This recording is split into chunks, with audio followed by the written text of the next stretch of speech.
Hey everybody, this is Daniel Tate here. You might know me from the Instagram account, The Flyer Vault, where we always do a deep dive into Toronto's epic music history.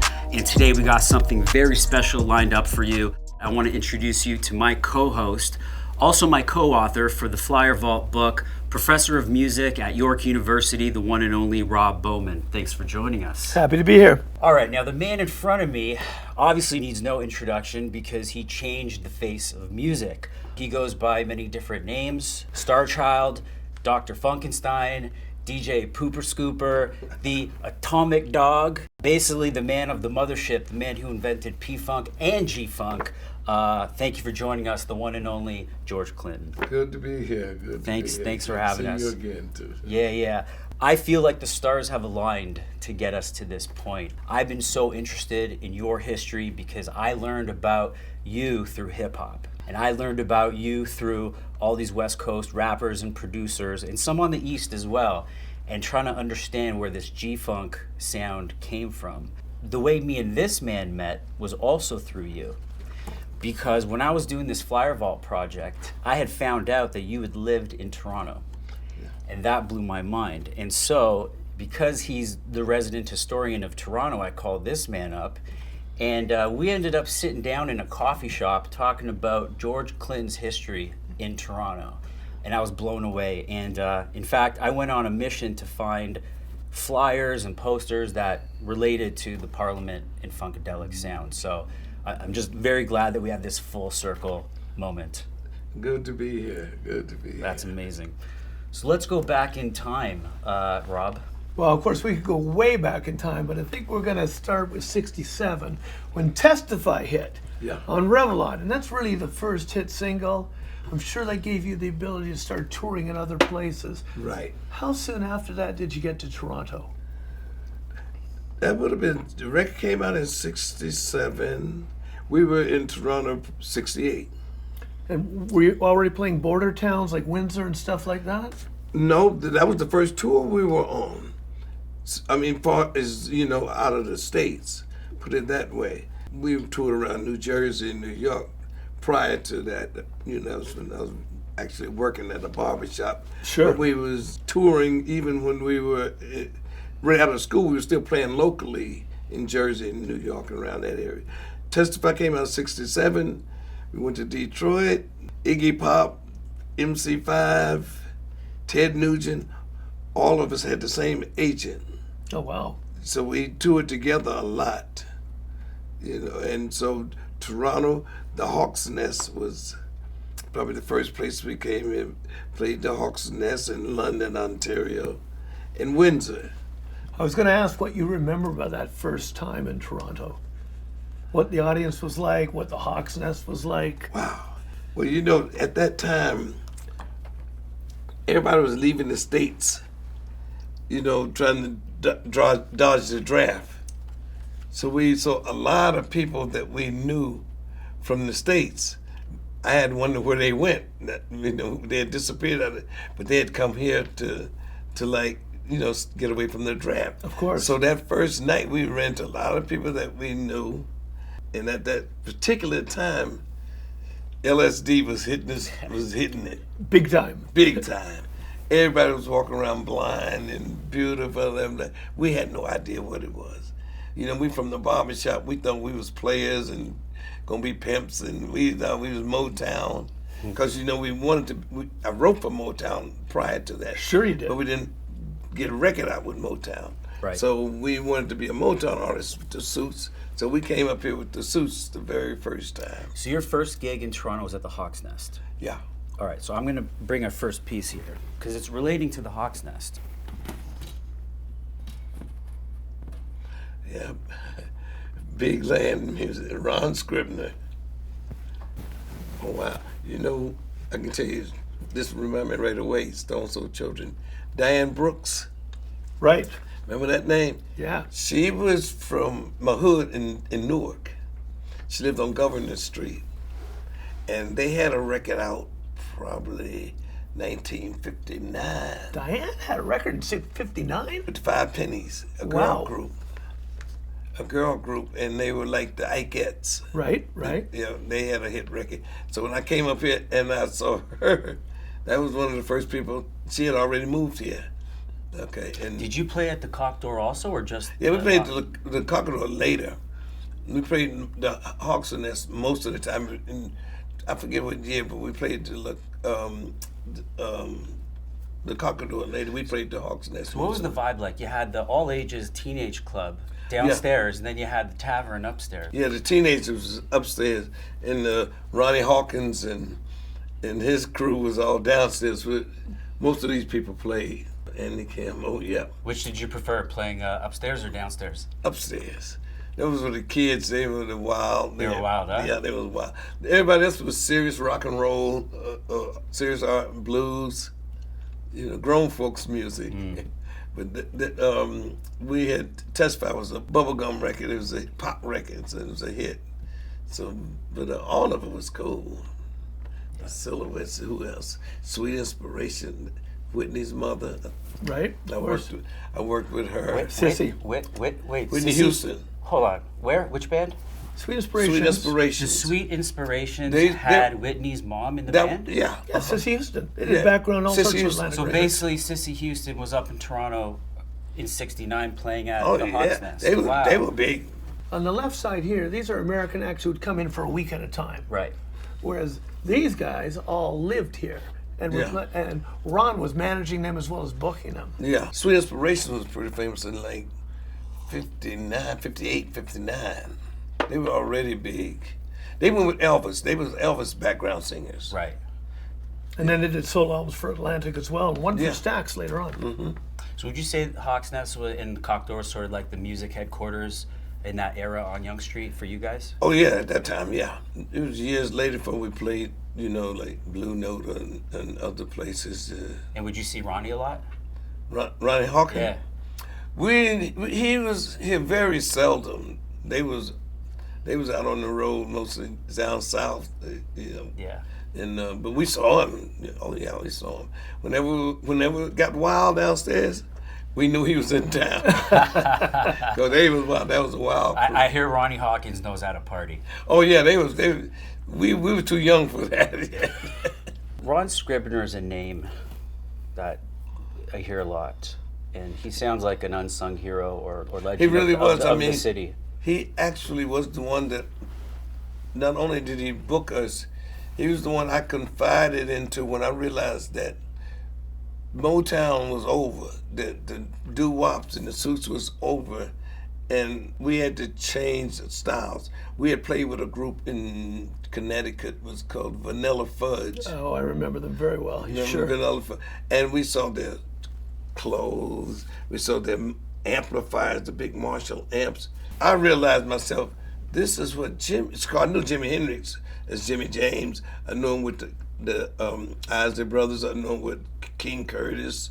Little Richard, too. Yeah, I knew him prior to being Jimi Hendrix. But when he went to Europe and came back with his hair frizzed out and was playing the feedback, and we didn't know what that was. Had no idea. But when we saw the Vanilla Fudge, we heard the sound. I said, that's what he's using. Mm-hmm. Ronnie and I realized that you dress up like these guys, you can get a hit album and you don't have to have a hit single. And you can tour, and that's what we did with this album right here. Yeah, what a classic. Yeah. We did America Eats Us Young, we did the album in Manta Sound recording studio here. We did the cover here, the liner notes. We'll probably talk about that later. Yeah, we're going to. Yeah, but this was the album that Ronnie and I realized I could do a group and not have to have a hit single. We talk about like cosmic coincidences. One of the many things that blew my mind as I was researching for this interview was when I realized that I live 1 block away from Manta Sound. Oh yeah. I was like, damn, it's right there on Adelaide. I live on Richmond, and that was another mind blow.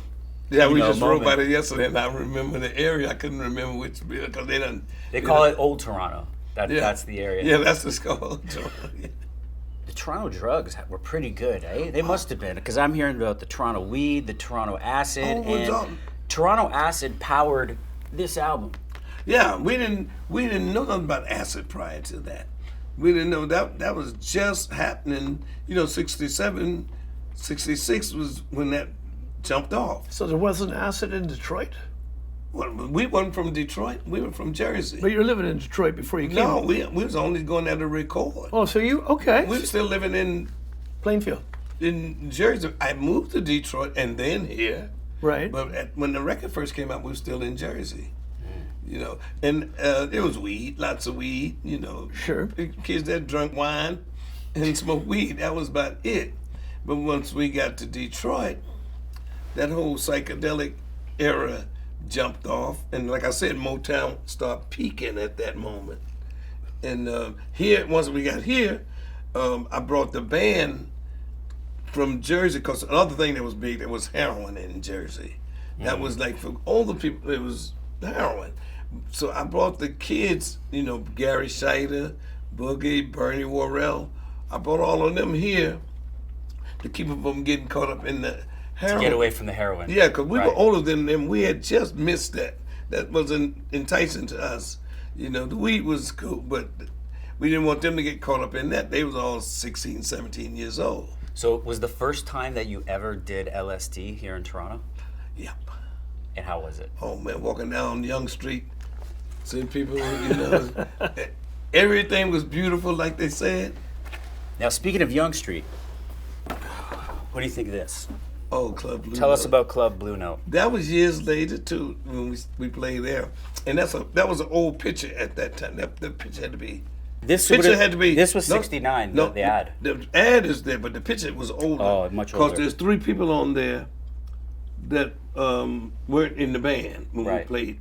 That picture was taken when we did music, the first Funkadelic album. So this is more of your doo-wop era. No, it's right after the doo-wop era. Oh, okay. This is the first psychedelic era. Yeah. So you can look at the costumes we got. Things on have there. changed by then. Yeah, we had changed then, but that was the first Funkadelic record. That was the music for my mother, I Bet You, and all that stuff. Yeah. What do you remember about Club Blue Note? It was a jazz type club at first. We didn't play that but a couple of times. I don't remember too much about that. But the picture, the drummer was Ennis, Sparky was the saxophone player, and John Jenkins was one of the singers. All 3 of them had left after the record came out, before we got to the Hawks Nest. Calvin was in the Army then? Calvin was still in the Army. That's why John Jenkins was there. John Jenkins was there. Now I'm going to find out, when you first came here, I know there's this big transition from the standard R&B group wearing the suits to you going free-form, psychedelic. That's what I'm saying. Grady wearing the Arab jalaba, you doing the bed sheet thing.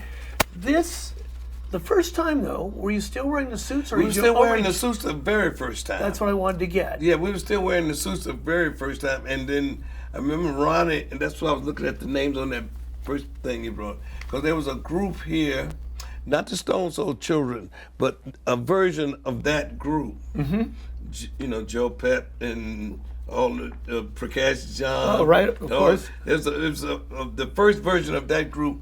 They used to wear robes and things, and the lead singer had left them or something, but they was really popular when no records out. Right.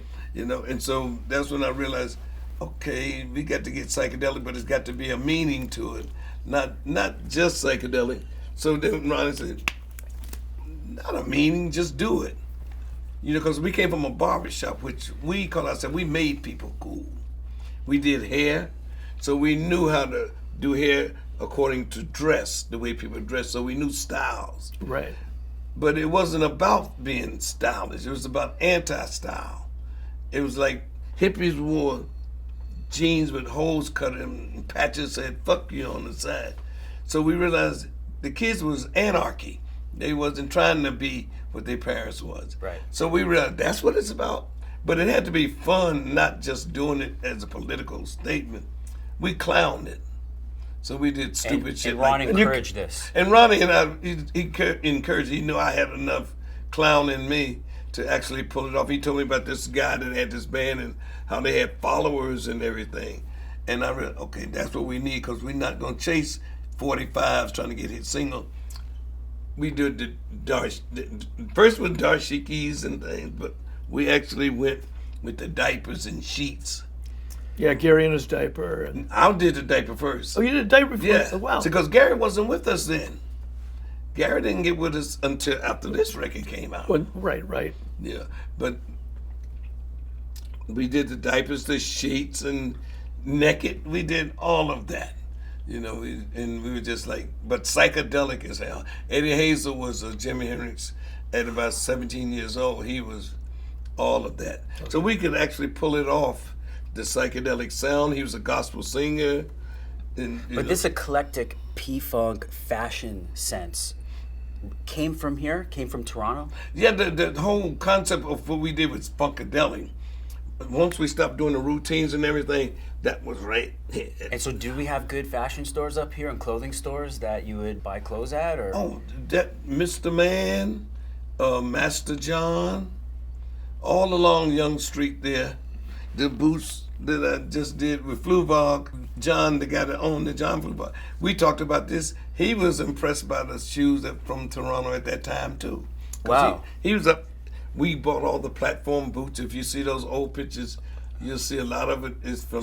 Those are Master John's, all those boots, right? Yeah, Master. I remember those boots in the window there. Yeah, with the stars on the side. So there must have been a thriving community of fashion designers in Toronto around that time. For that era, that when Sgt. Pepper came out and everybody started wearing like that clothes, you can all up and down Young Street you could find that. Matter of fact, Bernie Worrell and his wife Judy, both of them worked at Master John. Bernie worked in the store? Yeah. But we was just to make extra bread?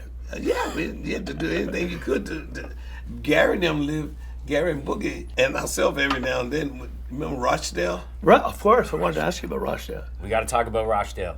Oh, sex, drugs, and rock and roll? Let's talk about it. We weren't even supposed to be in there because I guess it was for the college kids. Right. We stayed there. We lived there. We was there. I mean, so, you get on the elevator and people be partying on the elevators. So when you say you lived there, do you mean you hung out there a lot? Or did you we stayed with people that lived there. Right. We stayed in their rooms with them. We weren't supposed to be there, but we was in that.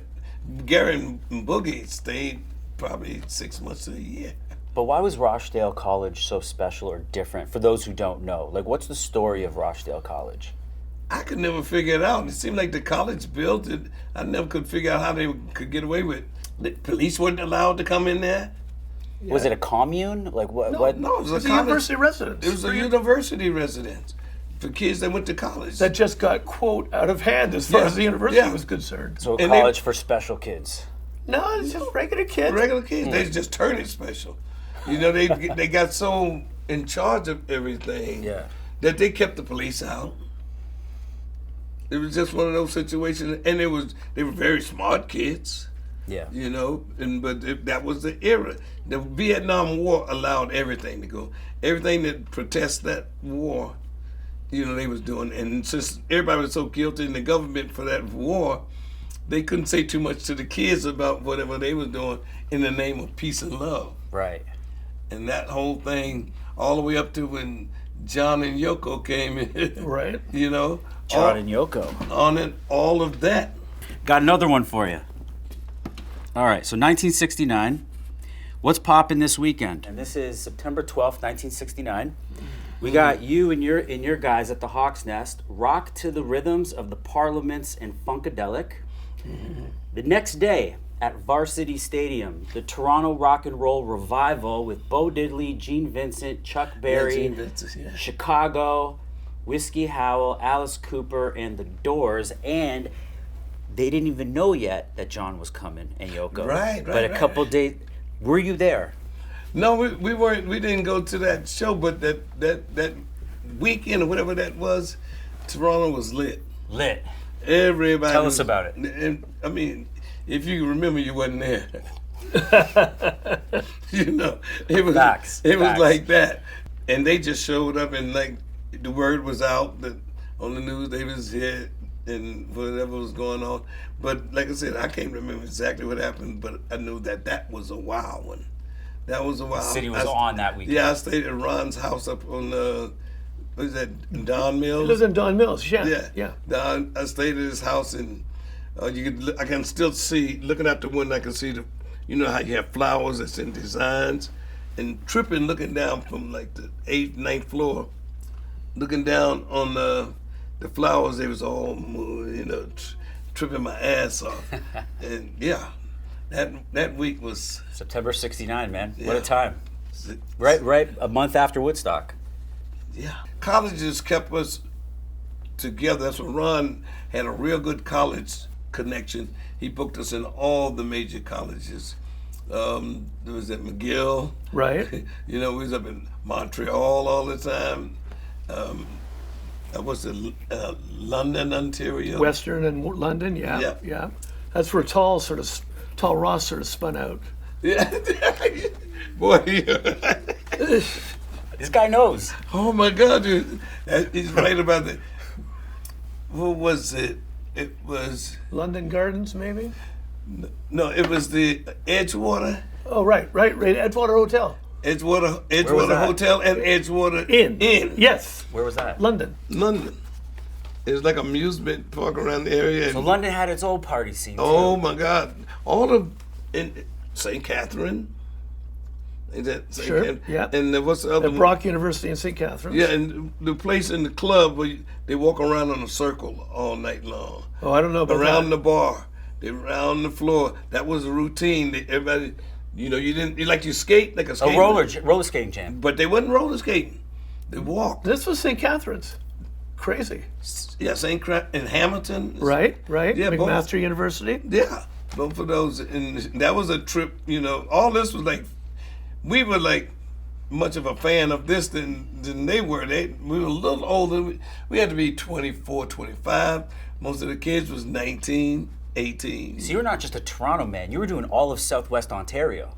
Oh no, You were doing the whole circuit. we up did here. all the Ontario. This is a working band. Working No, we band. worked I mean, Ronnie had us booked pretty much all the time. And like I said, I forget the little small cities, but there was a lot of little cities in between. Yeah. And since you brought up Ron, there's one more Ron piece I want to show you. There he is. The young men who keep rock rolling, and that is March 9th, 1968. And you can see Ron right there. And that's Bob McAdory, the Chum music director. Do you remember Bob McAdory? I remember the name. Wow. Yeah. What was it?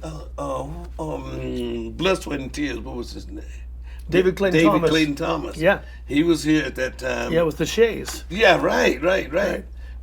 Him, and then the other one that went country western, Kenny Rogers. Kenny Rogers. In the first edition. Right. That's what we played with them here a lot. I remember when he left and went solo, but I they remember changed completely just from the dropped in to see what condition my Condition was in, right. That was like, wow, that was like one of the artsiest songwriters. Because, you know, I thought nobody could beat Smokey Robinson writing songs, or Holland Dozier, Holland and Barry, people at Motown. Right. But when I saw Kenny and all that stuff he was doing with the first edition, before he went solo, and then him and, what's his name, from Commodores, Right. Lionel Lionel Richie. they got together and did a lot of stuff, but yeah. So I actually once found an ad for the Commodores playing at the Colonial Tavern. Oh, yeah. Sometime yeah. in the late 70s. Yeah, we played the Colonial Tavern. Yeah. But one thing about this article that I love is that quote there where it says, "If Scribner handled you, you were sure of working steadily and making money." Oh, yeah. No, he definitely did that even when you had no records. Because, like I said, we worked out of the concept of not just a hit record, but an act.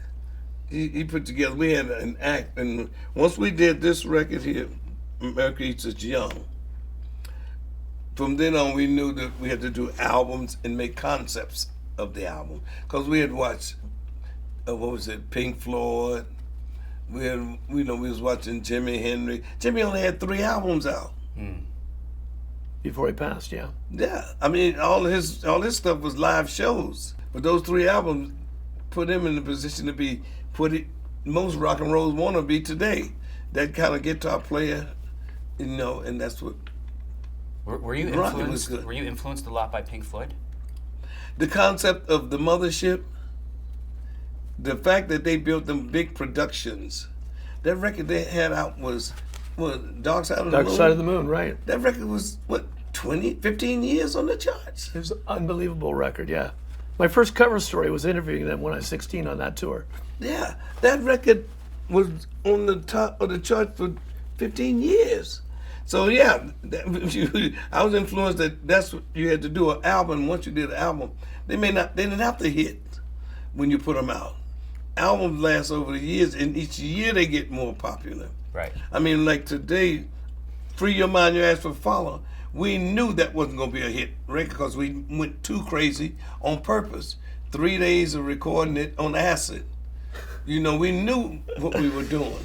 And so 25 years later, which is what I said, it always become popular when it crossed over in Europe or somewhere and come back.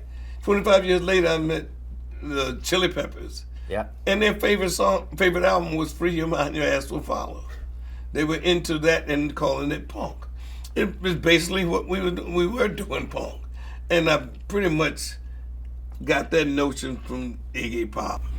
Because we was on tour and we used to wonder, how the hell can they get away with this? But that was the vibe. The psychedelic. It was almost church for rock and roll, to be crazy, tearing up stuff. And so we got a version of that. So when you first came here and you were dressed in the suits, how did the audience react? They were cool. I mean, they was used to it. They were liking the doo-wop groups that came from Motown. That was still popular. Right. But it was funnier when they saw us coming in suits first and then come back in diapers. That's what I was going to ask. So when you came back, how did the reaction change? They really liked us then. They really, a lot of radio stations wasn't trying to hear that. They wasn't trying to even hear Free Your Mind and none of those. They weren't going to play that. Not even I Bet You, even though it became a hit record with Jackson 5 later. Right. But they wasn't trying to hear that from us at that time. Once we did it, we changed the Temptations. Well, we was trying to be like them. They ended up doing Psychedelic Shack, Cloud 9. We got them to do that. Right. We got Stevie to go into his psychedelic, not psychedelic, but that kind of funky clavinet thing that he did. Clavinet. Yeah, that was Bernie's. Bernie was phenomenal with that. Wasn't nobody playing it then. Not even Billy Preston and Sly wasn't even around yet. No, Bernie was way ahead of his time. Yeah. What can you tell us, George, about the Process Church? Does it follow Malachi? Yep. Wow, that's weird. That's where Ronnie was his own. He was his own psychedelic. We didn't know what it was. They had some writings that they did the same thing I did with putting good and bad in the same place, and see the contrast between them. It was, what was that? What was it called? The church, and not the Process Church, but it's a fraternity. I mean, it's like the Rosicrucians. Rosicrucian. Which Ron was a Rosicrucian. Ronnie was a Rosicrucian. And what was the relationship between that and the Process Church for him? That was pretty much. I thought it was pretty much the same. Mm-hmm. It seemed like it was the same. It seemed like Freemasonry. Right. It seemed like it was a part of, like, the lodge and the temples of Elks Homes and right. All the secret societies. Secret societies, and so that all of that kind of like gave me some, damn, I need. But when I read what they wrote and saw how they were the first ones I know to take care of kids, they help mothers with unwedded mothers, feeding kids, provided breakfasts for kids. Yeah, they did that, and so I always thought that was really cool. And the stuff they wrote on fear, that's the one I used. I think I used one in this one. I used one in Maggot Brain. Right. And it was really positive. Ronnie was like the nicest person in the world. He spoke so soft and everything. But I thought they was a little dark. But they always did so much positive stuff. So it seemed like, okay. And they used to come on the road with us and be helping out. About 2 or 3 years. They followed us to Boston, and then Boston, the Mass Ave, where the kids be out in the playground. They fed the kids and everything. They'd be out there in their robes with the Alsatians. Yeah, the dog robes and things. So if I went back to this right here, April 17th, 1971, and I'm walking the Young Street Strip, I'm basically seeing these folks walk up and down trying to recruit new members, essentially? Selling your magazines, same thing you would find in New York, other form of the same thing. But then, like I said, they were the Masonic kind of vibe. Right. And I never would be into any organization like trying to, as a, how you said, not nominated, but inducted into it. Right. But I liked it, the things they were saying. You were associated, but you weren't an official member. No. And I saw in my research that they got a lot of media criticism because the media was trying to portray them as Satan lovers, like a cult of some sort. But was that a fair portrayal? Well, they used that dog side. They had dogs. They had the dogs. Those are Alsatian dogs, right? Big Alsatian dogs. Yeah, they had the dogs. So they were walking like that on Young Street with dogs. Yeah, that was part of it. That's wild. It was, but what really got us in trouble was as soon as we put this record out, and mainly because we were saying America East is young, Rolling Stone did a review on it. And Manson had just popped up. Manson says his organization was the Church of the Final Judgment. And I think this is the Final Church of Judgment. The Process Church of the Final Judgment. Well, the opposite of that, the Final Church of Judgment, was Manson. Right. So they tried to got mixed up with and it. they put that with us and said we was part of that, and it didn't last long. Nobody didn't go for it. But they weren't like that. I mean, because I read this inscription here, and a lot of it resonates today. Like a lot of it is beautiful writing. Read that. What can we give to our enemies? Love. Love our enemies. Love Satan. Love Satan. What is love? How can we put love into action? Christ help us. It's not easy. How can we break the spiral that is breaking America and is breaking us? Mm-hmm. And then they did one on fear. Which was in Maggot Brain, I believe. That was in Maggot Brain. Right. And we used that one too. So when you used those, did you ask permission from the church? Oh yeah, they was happy we did it. Once we did it, they started following us around. And that's when they thought we was part of it. The rest of the band didn't even know who they were, but they were just hanging with us, and pretty girls. They was in there with the long robes and they had a headquarters on Gloucester Street, Young and Gloucester. And did you go there and just No, I never went to that. I just saw Ronnie reading the books all the time, and Rosicrucians. I didn't know what that was, but then later on, I found the Knights of the Templar and all of it. It was another version of that. Sure. And I have been seeing the Lion Club, the Rotaries. Growing up, seeing that in every city you go in the States, especially. What is this? That seemed like pretty weird to me. And this was another version of it. I wonder what ended up happening with Father Malachi. I don't know. I don't Interesting character. Huh? Interesting character. Very interesting. Very interesting. I mean, and it was about, I guess it was about the girls that was with him too. Yeah, absolutely. They was all pretty long black robes, and like I said, they was backstage with us all the time. So he was your typical charismatic leader. Huh? And he was that, right. He was just that. And Ron was a version of him almost. Ronnie was almost just like really quiet and soft-spoken. Rick James was up here. Tell us about Rick James. At that time. He auditioned for us doing that at that time. That blew my mind when you mentioned that. Yeah. Now, Rick had been playing with Neil Young in a group called the Minor Birds. Yeah, that was a little earlier than we came up here. Right. So what was Rick doing when you got up here? He was just pretty popular. I guess he was hanging out with the Stone Soul Children's too. Right. Joe Pep from the Undisputed Truth.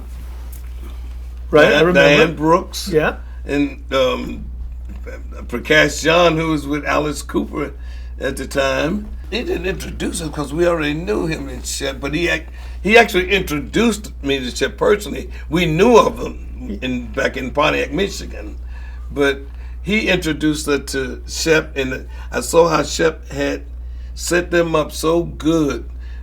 Even though the band was broke up, they were all still getting paid from a record company. That nobody do that. Wow. Nobody set you up to where you get benefited after you're gone. Everybody in that band was still doing all right. When Alice got popular and these guys were no longer in the band, They were still getting paid. they were still getting paid. That's crazy. So Wow. I ended up finding Shep, and he ended up being my manager too. So Shep Gordon was your manager for Yeah. a period of time? Not that time. This was years This was later. later on. Later, yeah. This is years later. You know. Supermensch. Yeah, Shep Gordon. That was my man. Yeah, he actually took me to meet the Dalai Lama. Yeah, right. They had us, and the thing was George Clinton and the Dalai Lama in the same place. I got to find that picture. Yeah. So when Rick James actually auditioned for the band?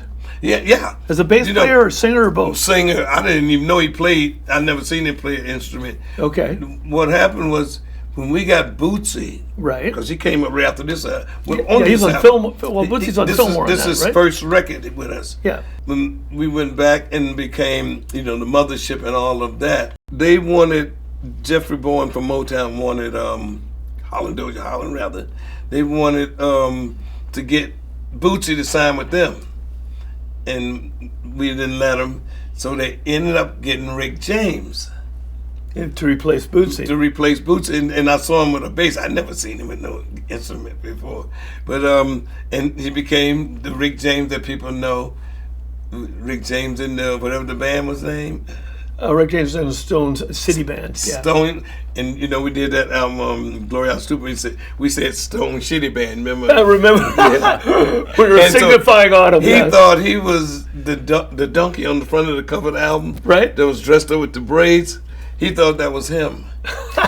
He went in Tower Records and turned over all of the records, and I told him, "That ain't you.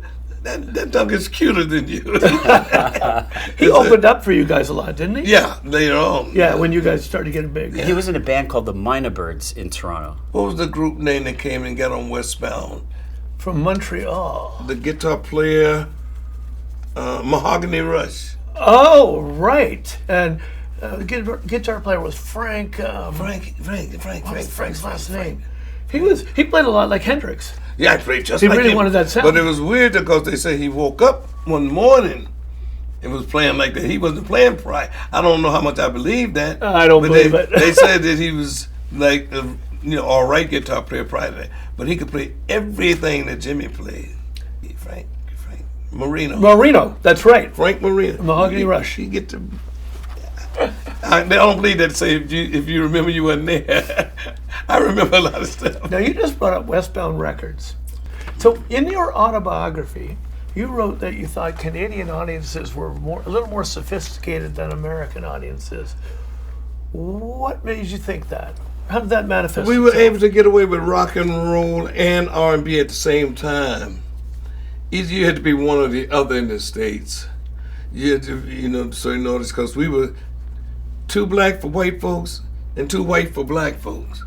So we couldn't get on the radio too easy anywhere. But the people that really liked us, even though they were small amounts, they stayed with us forever, like I thought they would with the albums. And Toronto was really easy to do that. It was harder than even Montreal. We played Montreal, and it was basically an R&B crowd. Right. It was hard to play Funkadelic. The Esquire Club. And stuff Esquire, like yeah. It was hard. It was mostly, they were used to R&B people from the States coming in. Here, it was a little different. The only one they knew was Rick James and a few other people that tried to play pop music or rock music. Yeah, and like I said, we could get away with all of it here.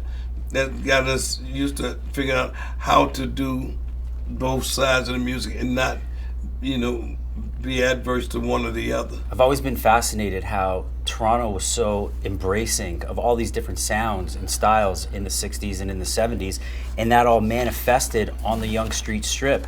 It started at Yorkville with the coffee house scene and moved all the way down that strip, and it's like, I wish I could go back in time and experience that. Well, Because because that was the time that all of that blues set it off. A lot of kids was into blues, and we couldn't figure it out. In the States, blues was old folks. Right. That was my mother and father. Up here, it was a young group of mostly white kids playing it. Right. And when I saw Eric Clapton, I mean, they really played it. Sure. You know, and They then played it good, when he was talking about what's that black guy named that he from the 40s? T-Bone Walker? No. Not Elmo James. Robert Johnson? Robert Johnson. From the 30s, right? When he talked about him, he made me feel bad because I didn't know my history on the black music. And when I heard him, then I realized you got to pay attention to the history of all of it. And once I realized that, then I realized, damn, I heard Crossroads? Yes, Crossroads was a cover of Robert Johnson, which Cream did. Yeah. And I'm like, damn, my mother used to play this shit on. Then I realized, okay, that's what then Eddie was always a little blues gospel singer. That's when I realized you got to learn. I bought him a new guitar. I bought him all the Jimi Hendrix records, all the Cream records, and Sly Stone had just come out. And once he got all of those, we were able to play the blues that he did very well. Oh, like a Even Calvin them hated that because that was like old people music to them. Right. You know, but when they saw how it worked, then they realized that, oh, we got something. And Ron was really able. I don't know if you see that other picture we took up here. All 10 of us is on the poster together, cartoon style. Right. Is that Osmium or? But it's just fun. It's just Parliament. It's not for an album. No, it's from an article. Oh. Yeah. Yeah, but Ron had the guy draw all of us. Tal had the thing on Ron's head. Right. But it was all, most of the time we separated Parliament and Funkadelic. You know, only the 5 musicians on the Funkadelic album. It's fascinating how Toronto's blues scene was so rich that when you came here, you just soaked it all in. Like you were learning about your own music, like blues music in a foreign land, in Canada. That's when I realized that it was worldly. It was like Worldly. jazz. It was like jazz. I knew jazz had done that. You could go to Paris and the jazz musician was famous as hell. You know, but not R&B and blues. We got here, we realized, okay, that's why Cream is so popular. And then I look around, but basically what Led Zeppelin is doing is blues. Absolutely. Absolutely. Almost all of the real good ones. Pink Floyd started off the blues. Right. I mean, and the Beatles was just classy. They were just classy. They could do anybody's music. They could do blues, jazz, folk, and they did it all. Then I realized that's what you have to be able to. You have to be able to do all of that music and do it your way. So once we got into Funkadelic, we say we will never be in a bag again. You know, that like people say, that ain't your bag. We don't want to be a bag. So after we did Free Your Mind, Mary Keith is Young, and Osmium, we were able to do any style and people just say, oh, that's Funkadelic. So in many ways, the Funkadelic sound is the Toronto sound. Basically, yes. I mean, that's when we got the nerve to go ahead and do it. Well, this is the pivotal album. This was the one recorded in Toronto. Yeah. This is where things totally flip. We did all of it here. We had strings. Bernie's string arrangements. Bernie was a classical keyboard player. So by him doing the strings, it was just like we thought of Emerson, Lake and Palmer, Yes, and all those groups. Bernie was one of that. So we were able to get away with Biological Speculation and Joyful Process. Joyful Process. That was the clavinet. We had just, First time a keyboard through a wah-wah pedal.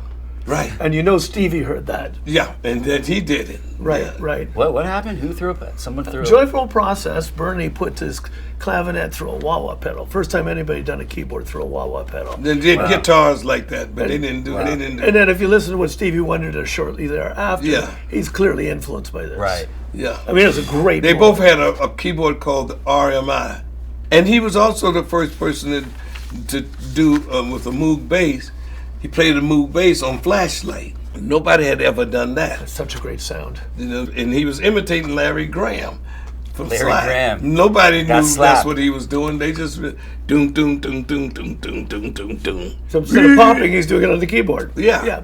And he was doing Wild. it on the bass. So we had a lot of firsts because we was using, like I said, all styles of music Right. in funk. Funk to me is whatever it need to be. It could be anything. You can't say that ain't funky. We could do whatever we wanted to. Folk. Man, You did country stuff. You did the Yeah, gospel little old thing. country boy. Yeah.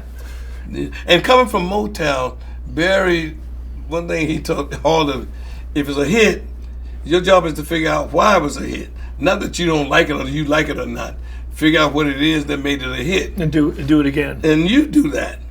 You know, because we were sitting laughing at something. Does your chewing gum lose its flavor on the bedpost of the night? Oh my God, yes. You remember that? Somebody, I don't know who did it, but Lonnie Donegan. and we laughed at, like, who would write a dumb song? It ain't about that. It's about why did it hit?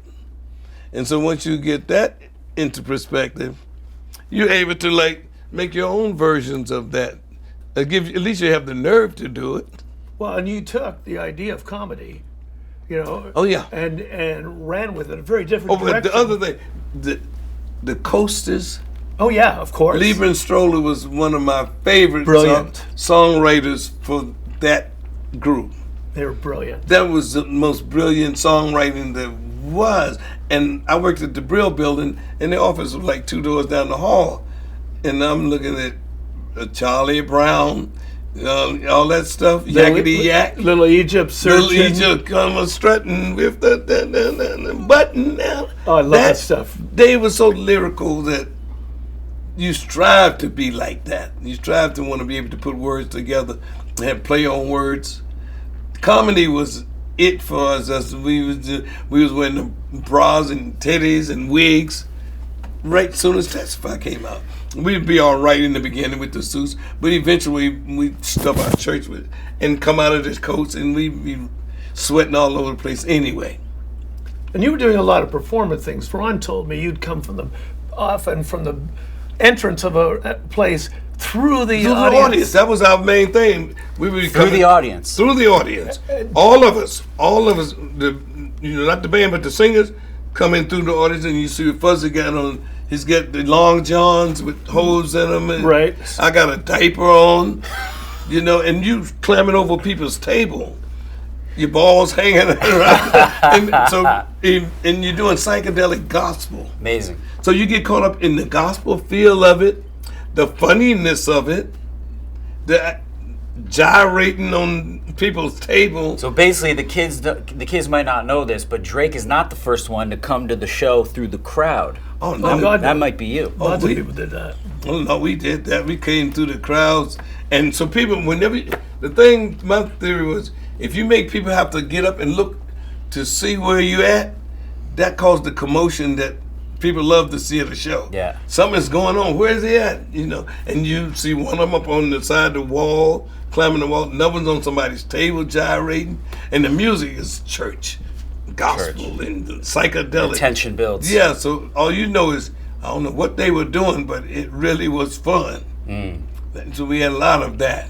It was still rock and roll, so they loved it. So this has been an amazing conversation, and to me it's been just so fascinating how Toronto really was like a petri dish of culture and music and fashion that you just really took advantage of to help your creativity flourish. And that really takes us to this incredible piece of work, America Eats Its Young. And you had a question you wanted to ask George. Well, there's several things here. A lot of things converge in this album. Bootsy singing on Fillmore. How did Bootsy become part of the whole P-Funk ensemble? It happened in Toronto, right? Yeah, Bootsy's first gig with us was here in Toronto. Session was Fillmore, and he came. Billy went to Motown. Right. Him and Eddie both went to Motown. Play with the Temptations. Play with Temptations, and of course, later on they did Shaky Grounds and all that stuff. But they were with Holland Dozier. Holland, not only Motown, but with Holland Dozier at Hot Wax and Invictus. That's where they went. So Bootsy came first. Then he brought his brother. Then he brought the whole band. All the house guests. All the house guests, because they played with us for a minute. Just for like a couple of gigs. And I realized right then, Bootsy's so Bootsy. He's not a Funkadelic or Parliament. He needed his own thing. So we said we'd make a record. We'd make a record for him. He'd play some things with us. And He played on a few of the gigs, and they actually toured with us for a minute. So when did Bootsy first arrive in Toronto? That would have been In time for this record. 71? Yeah, time for this record. Yes. And Bootsy actually lived here too? No. No, he would come up here and play with you, did some recording with right. you. Mm-hmm. And where did the title Fillmore come from? It was something that he had, as a song he already had. Right. And they did as a group, and we wanted to get him on the album. So we took his song, and Bernie played with him on it. Right. And so that actually made it a Funkadelic Parliament song, when he did that. And that was what's the other one they did? I think they might have played, his brother played on Pussycat. Catfish played on Pussycat? Pussy. Not Pussycat, but Call My Baby. Call My Baby Pussy, right, yeah. right. And Frank Waddy, the whole band. So was Catfish playing the Hendrix stuff at the beginning of that? Of Call My Baby Pussy? I think that might have been Harold Bean. Right, that's Harold Bean. I always assumed. That's an interesting name. Harold Bean was Tell us about Harold Bean. Harold Bean was from Memphis. Memphis. And he was part of the Bar-Kays. Played on Isaac Hayes, Walk On By. He played with Isaac Hayes, Walk Right. On By, and all that stuff. There's one picture with all of them on there with the convict suit on. Right. And the big fuzzy hats. They was with us for a year, probably. So Harold came up here. He came up with Bootsy. From Memphis. He came up here at the same time Bootsy and them came. Harold came with Bootsy. He didn't come with him at the same time. Did Harold live here as well? No. What about Tyrone Lapkin? Because he joined at this point. Tyrone was from Connecticut, Gut Bucket. Right. That was a good jazz rock band. He came. This was his first place time too. When he came, all of them came. He ran the same time. That's when we met Precast John, who's a legendary Toronto bass player. Bass player here. Anyway, he was with Alice Cooper. And how did he become part of this whole thing? Ron Scribner. Okay. And him and Ron knew each other, and we was needing a bass player for a minute, for Boogie got with us. But then right at the same time, Gary played with us for a minute at that time. Boogie, Prakash, Bootsy, all of them is on this record.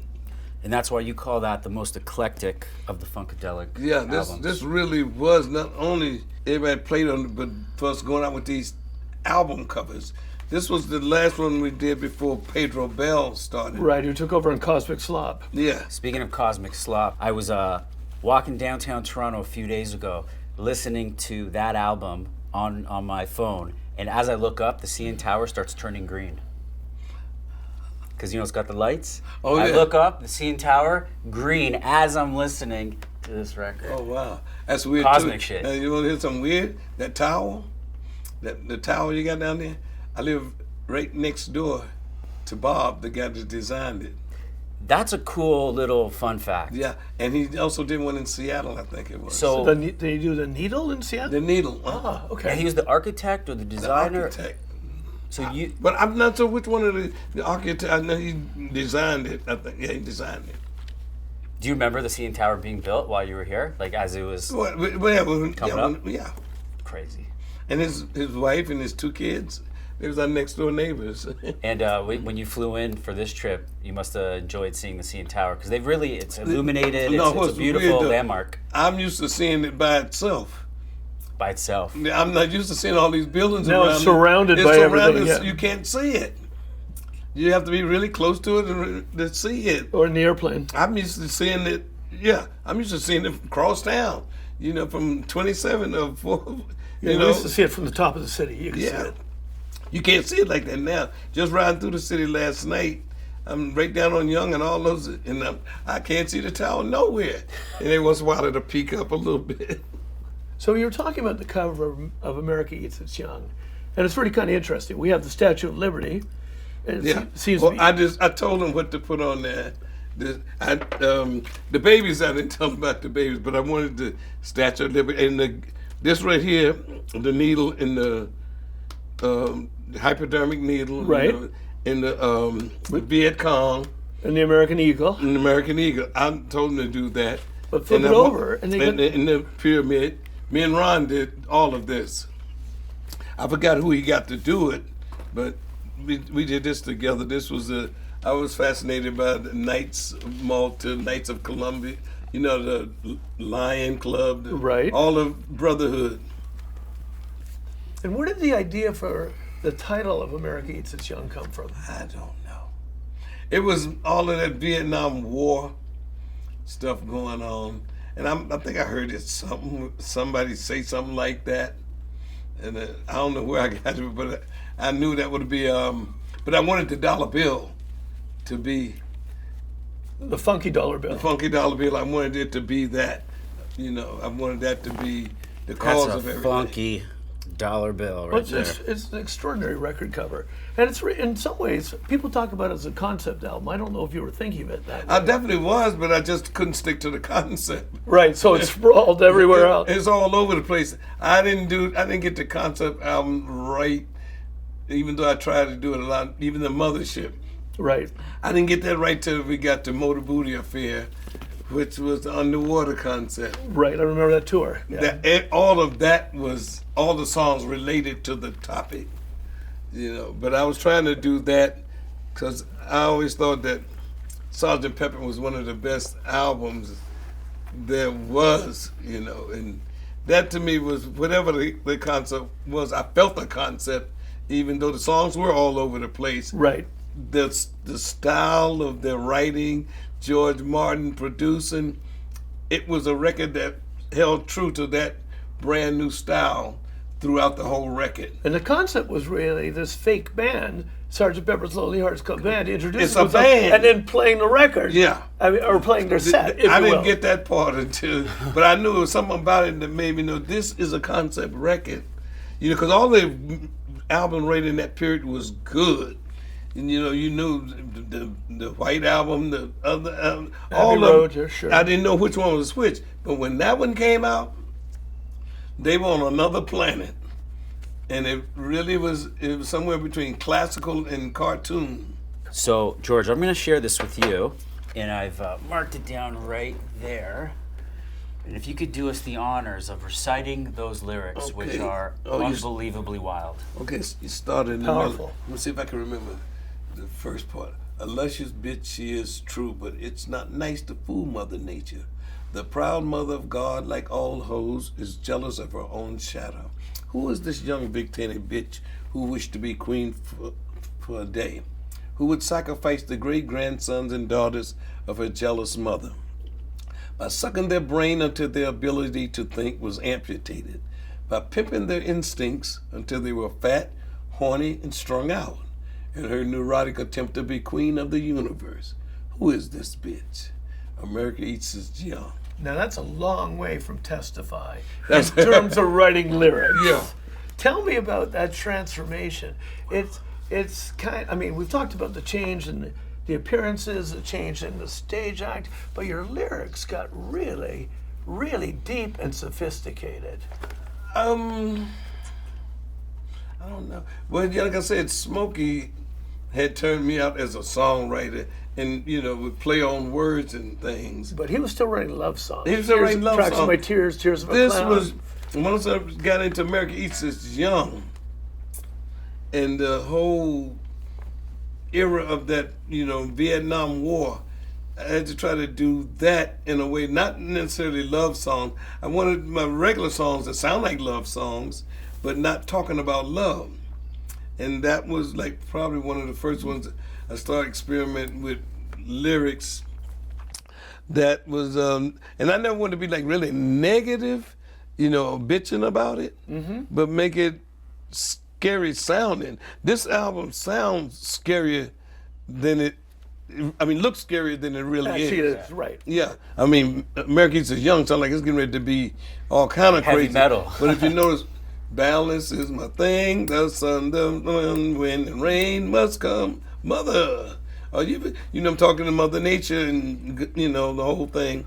All of this was like poetically I guess the Beatles, it's Beatles. That's what they was doing. They was doing a lot of that stuff. But this is really socially and environmentally conscious too. Balance. Yeah. If you don't like the effects, don't produce the cause. Biological speculation. Now that one I do nowadays, and people think that is the deepest. To me, we are just a biological speculation sitting here vibrating, and we don't know what we're vibrating about. That's one of the great And lines the ever. animal instinct in me makes me want to defend me, makes me want to live when it's time to die. Y'all see my point? I don't mean to come on strong, but I am concerned. I believe in God, and I know that law and order must prevail. But if and when the laws of man are not just, equal, and fair, then the laws of nature will come and do her thing. She does not think. She works by instinct. Survival is her thing. Do y'all see my point? That's what I'm saying. When people take something so long that it's no longer them being logical and reasonable and thinking about what they do, they react.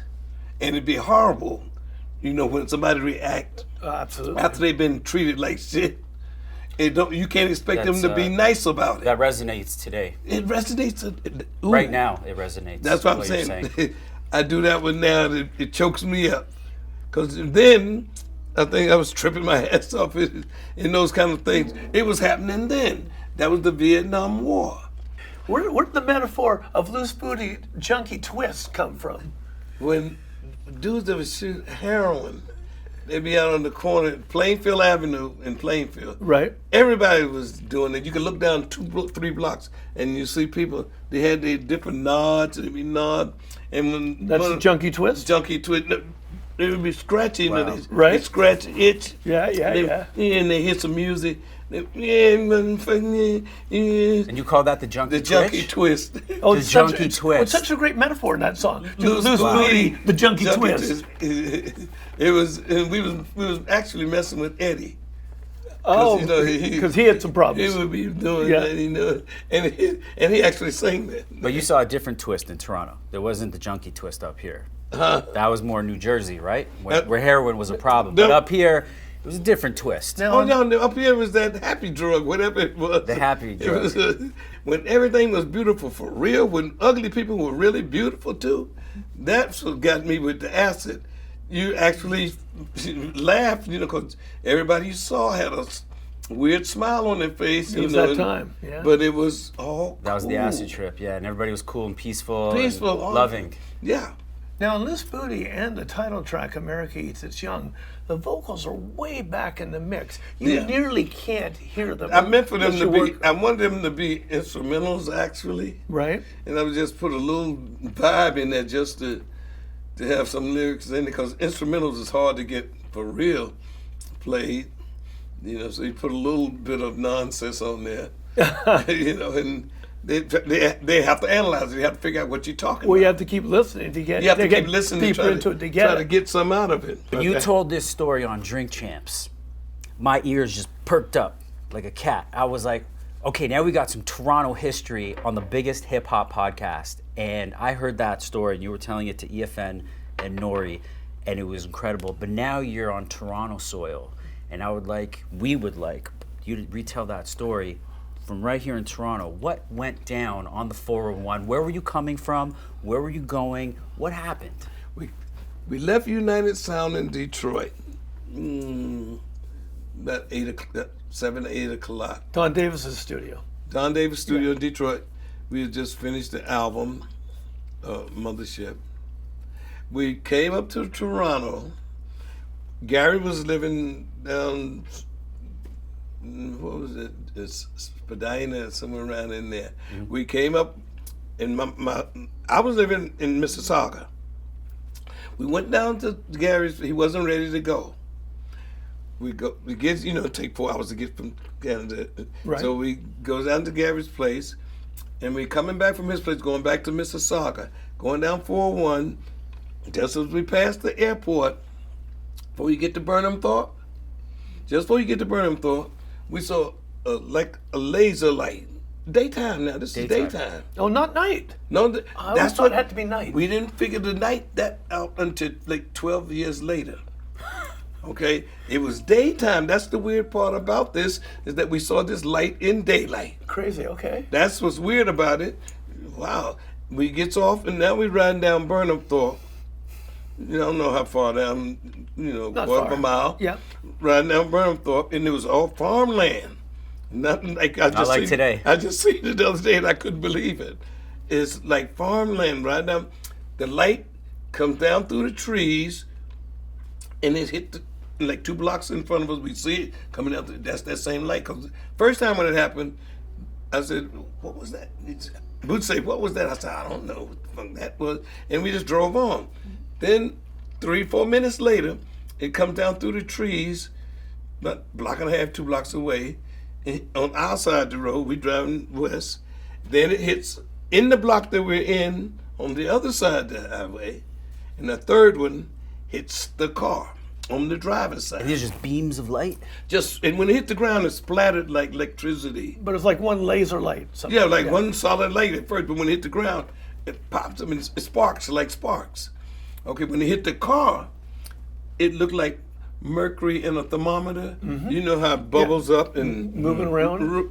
and it rolls off the side, hit the car, and just roll off the side.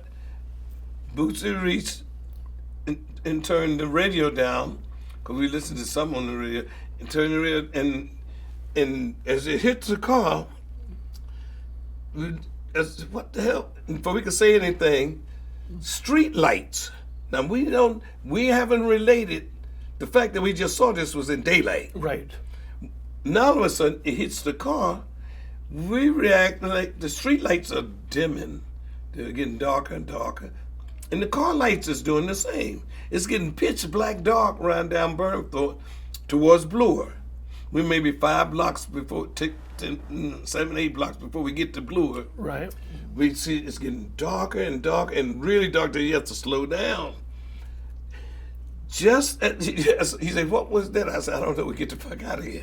Let's get out of it." And we get to Bloor, look to the left, you see street lights on. Cars are moving and lights are on. We pulls up into my house. I lived on Bloor. Pull up to the house, parking. My daughter comes out and said, "Y'all look like y'all seen a ghost."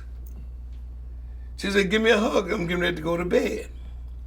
Now she go to bed at 7 o'clock at night. We never put together that we just got here from Canada, from Detroit, and went to Gary's house. It was going to take 45 to an hour to go down to spend the night and come back. Okay, we never even think about that. All we knew is that something just hit the car and the street lights went out, and we never even talked about it. Neither. You traveled through a time warp, a cosmic time warp. About 12 years later, I had thought about the fact that it was in the daylight when we first saw it. Right. Why was street lights going out? That makes sense. My daughter getting ready to go to bed. We just got there from the studio, okay? And and we left there about 8 o'clock, 7:30, 8 o'clock. This is daytime. So what did you figure out?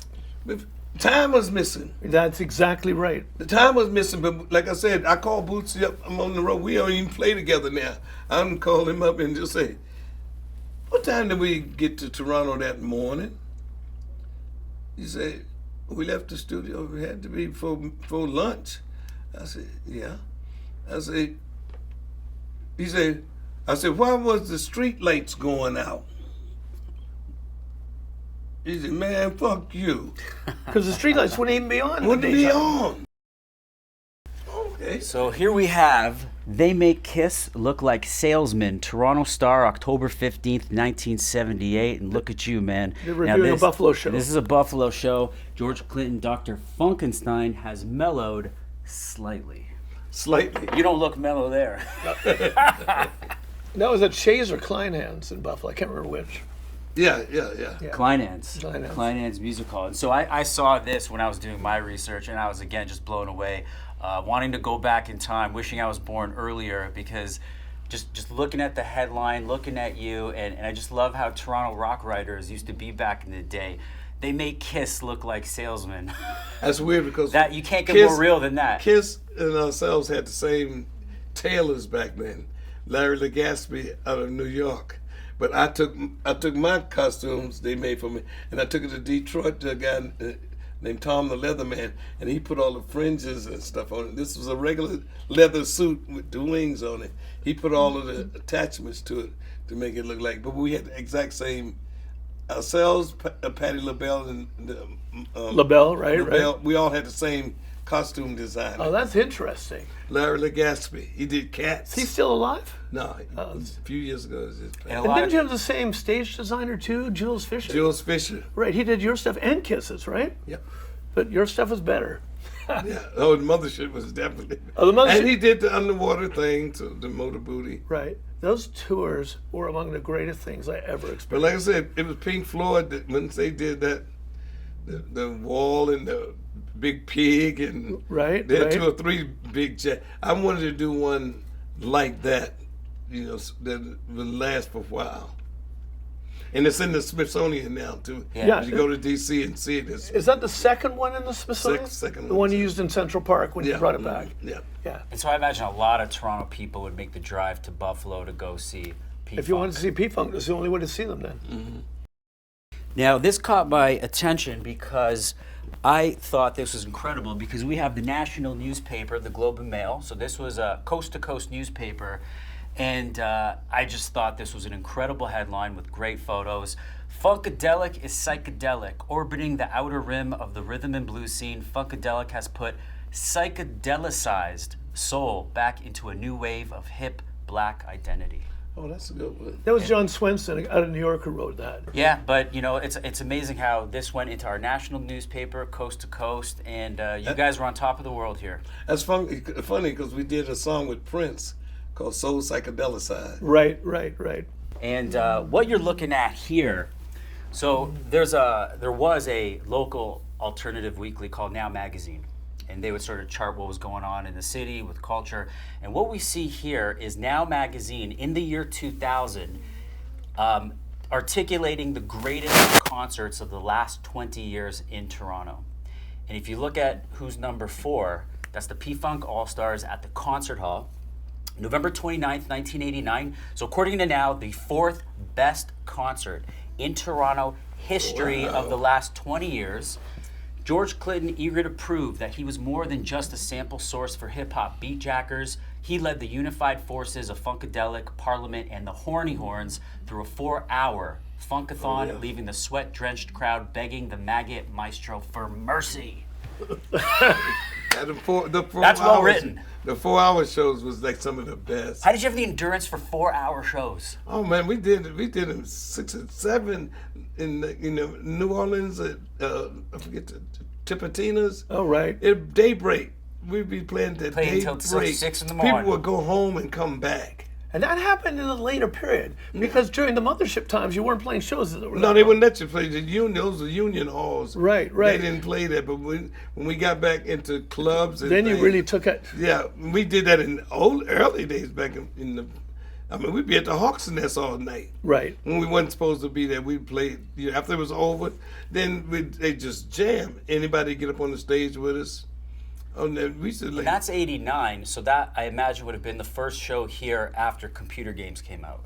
oh yeah, Yeah. Well, it was the first George Clinton show in Toronto, and really since you moved away from here. yeah. That whole time you didn't play. 89, 90. Yeah, okay, So yeah. that 89 show is very important the for big- all those reasons. Yeah, as well. no, people in That's Toronto right. had. That's right. When I got with Paisley Park, right? Yeah, Right, and look at the company you're in. So, and this is again according to Now, so it's subjective, but you got Nirvana at Lee's Palace, their first show in Toronto, number 1, and that's a whole nother podcast we'll Okay, do. Rolling We got the Stone. Stones at the Horseshoe.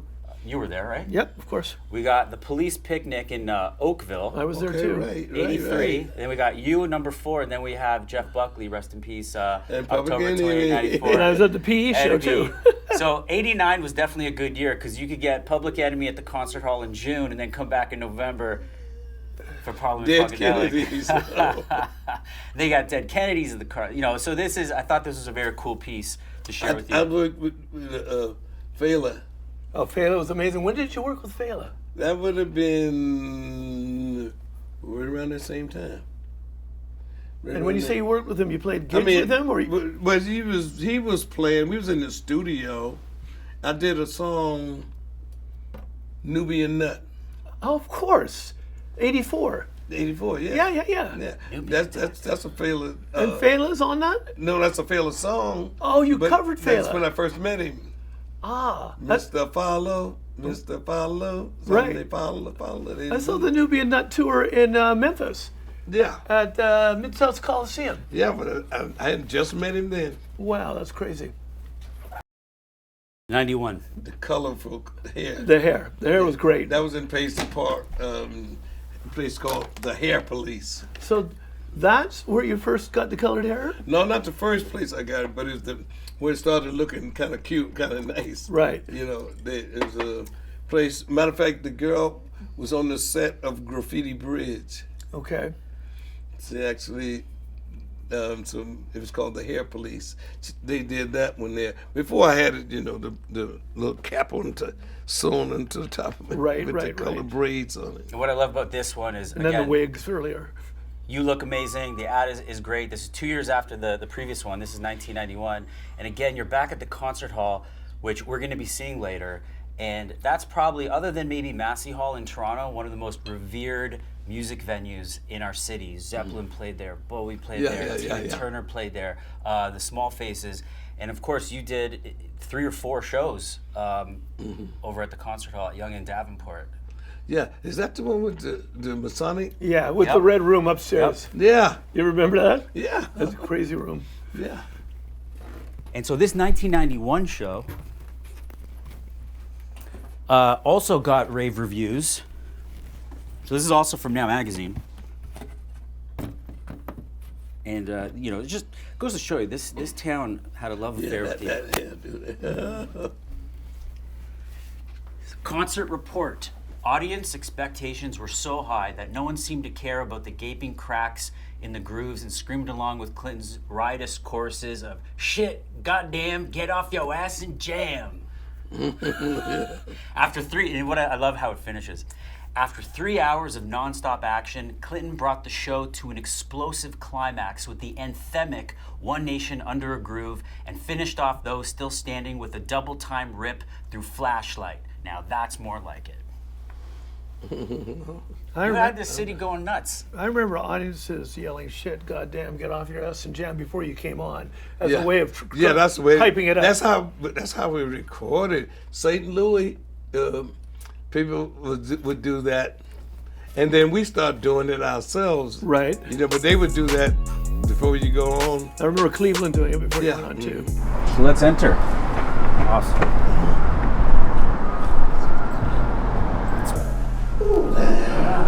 I remember this place. Jerry Garcia. Right over there. Wow.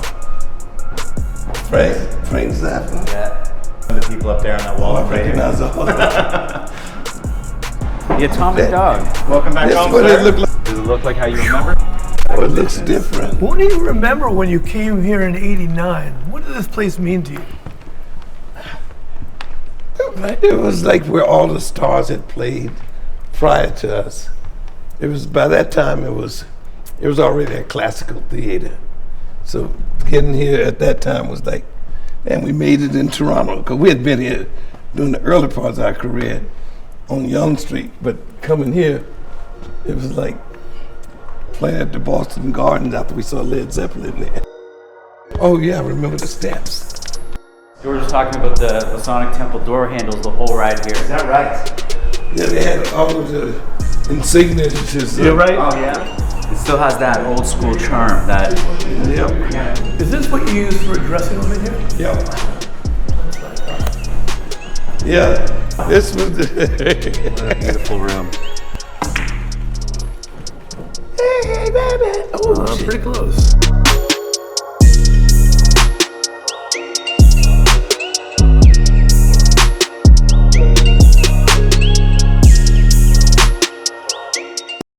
Now we're getting to my shit. oh my God, yeah. Now we're getting into my shit. Now, The Breeders' Tribe Called I was at this show. Nick Cave, The Bad Seed. Great lineup. I'll tell you, man. When Doggy Style came out, and we all got hit. I was 13, and we all got hit with that G-Funk sound. I'm like, where did this come from? This is some cosmic, crazy shit. And this is around the same time Lollapalooza '94 came to town, and just marveling at this lineup. I mean, you know, people in Toronto continue to talk about this show to this day. Any big stories or recollections from that tour that come to mind?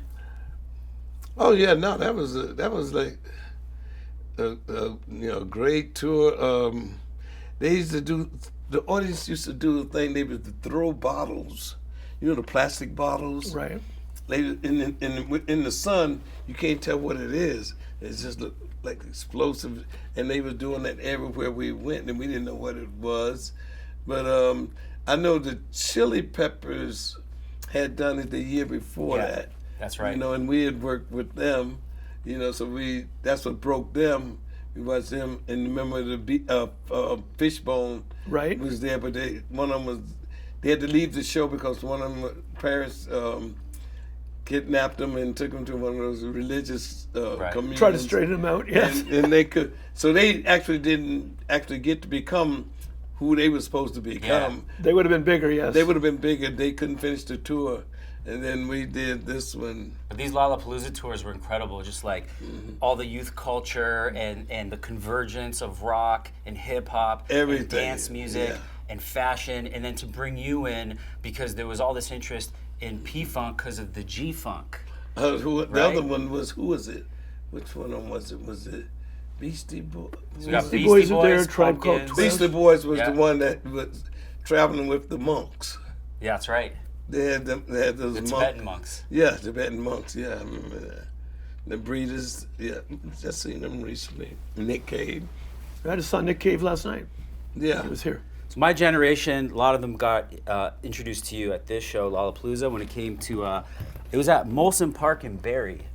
Yeah. And then, if that wasn't enough, you came back. Smoking Groove. Damn right. Yeah, that was another. We had the mothership on that one. That's Now- right, you did. Now, people still talk about this show to this day. In Cypress Hill. So, in Toronto, this was at an amusement park called Canada's Wonderland. Yeah, I remember that. Yeah. And the actual venue was called Kingswood Theatre. And people to this day talk about how smoked out. It was just, Oh yeah, it was. there was just fumes coming out of every crevice of this outdoor amphitheater. But I mean, just to marvel at these names here, we got you, of course, in the P-Funk All-Stars. We got Cypress, Erykah Badu, The Roots, Fox. I mean, even Outkast on the bottom with Brand New Heavies and Farside. I mean, you look at a lineup like this, you can't even process the talent that you see here. Yeah, they all became really big after that. That must have been a special tour for you. It really was, because it reminded us of the Lollapalooza one, but we had the mothership on it this time. That was really a good one there.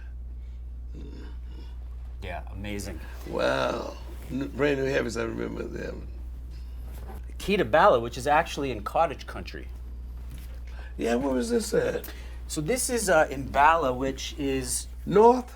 yeah, it's north, cottage country. Yeah. And I think it's on, I might be wrong here, I think it's on Lake Simcoe. Oh, it's Lake Muskoka. But the great thing about this, you gotta take a boat. And Yeah. people were taking boats to see you. Yeah, I do now. I'm like, wow. In fact, I actually have a great story for you about this show I want to share with you. I'm trying to find this show, because this dude was telling me how we went to this show, and it was just wild. Where is it here? Okay, here we go. This is from, on Instagram, The Life You've Imagined. Shout out to them. August 31st, 2002, at Key to Bala, Muskoka. Drove the boat from a friend's cottage and docked at the venue.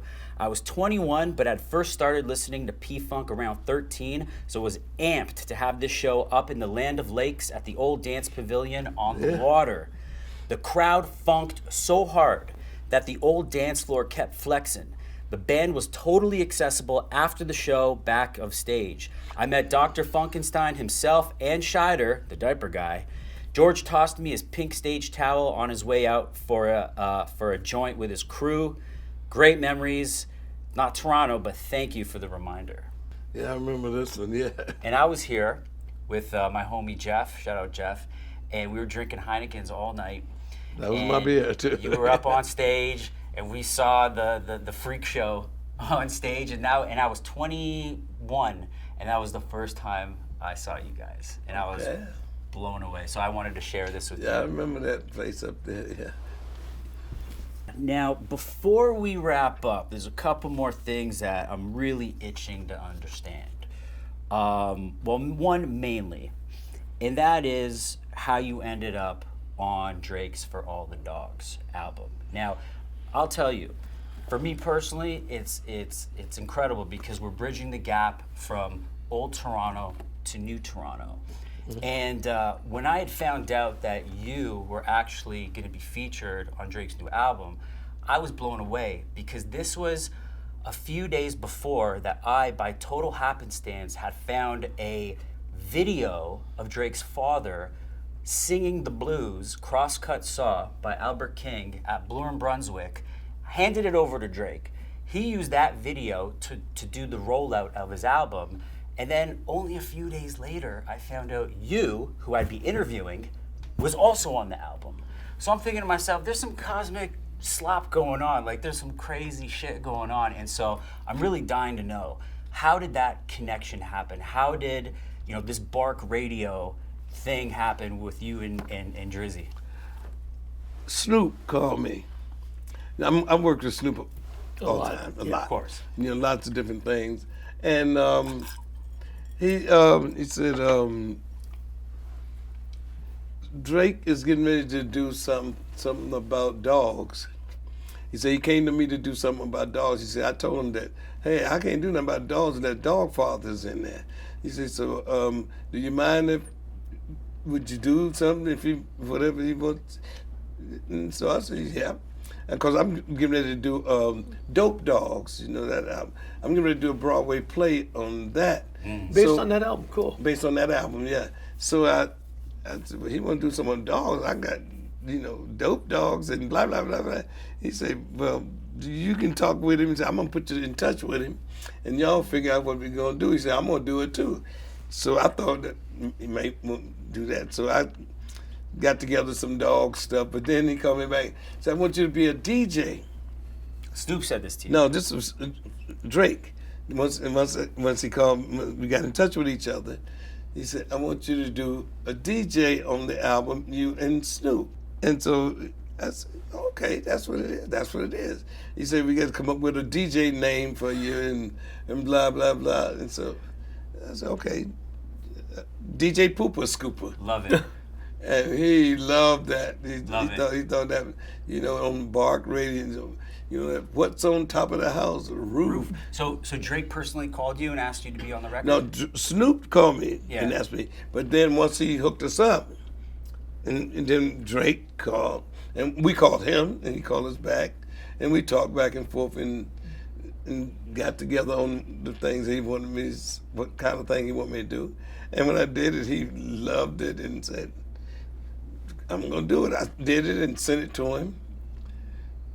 I did a nice version of it. I did it with Make My Funk the P-Funk. Oh, really? I did it with that dun. We gotta hear that. Dun. But he didn't use that part, because of the eras and the tone they got now. Right. I would love to hear more P-Funk and OVO, chop not slopped kind of music. I think everybody would love to hear that. It's incredible. And so before we wrap up, I'd be remiss not to at least play the interlude. Body, see that with 300, showing off her body. She in love with so, girl, you need a hobby. This is the Star Child, a.k.a. DJ Pooper Scooper. What's on top of the house? Roof. What's in the top of your mouth? Roof. What's babe name? Roof. What do a dog say? Roof. We come to tell the what off? Roof. They raise your tax, we raise the roof. BARK Radio. Amazing. Oh, that's cool. George, we love you, man. We love Thanks, you man. so much, man. Thanks. So we're going to wrap up with some final remarks, and I just want to say that we love P-Funk. We love the P-Funk universe, Thanks, man. and it's forever. And we wish you the best. You look great. We hope you come back again soon. I will. You got that youthful energy, man. Yeah, I love it. I'm It gives down. me energy. I'll be back. Thank you. Thank you so much for being here. And I just want to also quickly say a big shout out to our sponsors, Island Diaz Rum. Thank you for sponsoring. Thank you to the Jean Darlene Piano Bar here on Dundas West for giving us this great spot. And thank you so much to Ruby Soho for helping us eat. I'm Daniel Tate. This is Rob Bowman with the Flyer Vault. Thanks for watching. Peace. Roof. Roof.